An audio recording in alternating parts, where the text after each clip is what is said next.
Just a quick video for my fellow Excursion drivers. Redoing the AC system, taking all the lines apart, flushing everything. My compressor cratered, so I got it pulled out. There's videos on changing the compressor and stuff that I feel are pretty adequate. So essentially you got to pull the fender well to get access to it, because that's where it goes, right there.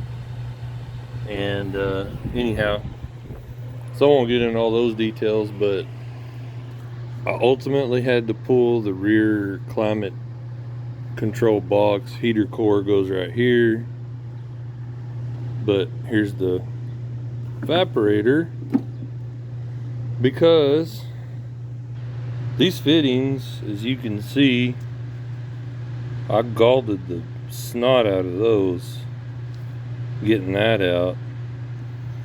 And this one here,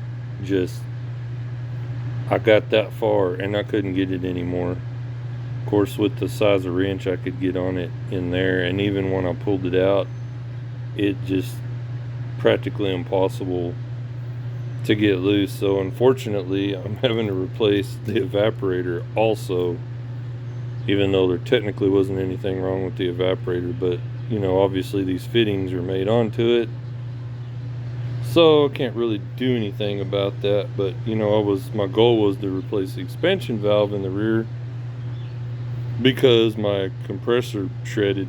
So and just to show y'all what that nightmare looks like,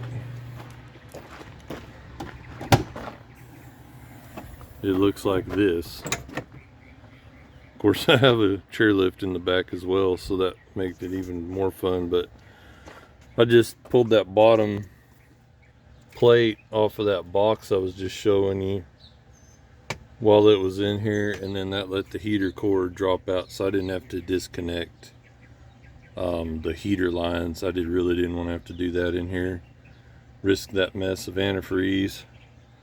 But anyhow, and these fittings came loose great. They were snug, but they popped loose, screwed right out, didn't have any issues. These are the lines that run up to the front, obviously, and connect to that expansion valve. You can actually access that expansion valve through the hole for your jack there. You got to pull this other plastic kind of box thing out of there to get to it, but it's actually accessible. And had I not had issues with those fittings, I could have changed it out. But ultimately, this thing's 20 years old, and you're going to run into stuff like that. So just a warning, if you're doing your AC system, changing that rear expansion valve, anticipate that being a possibility. So here I go back to work.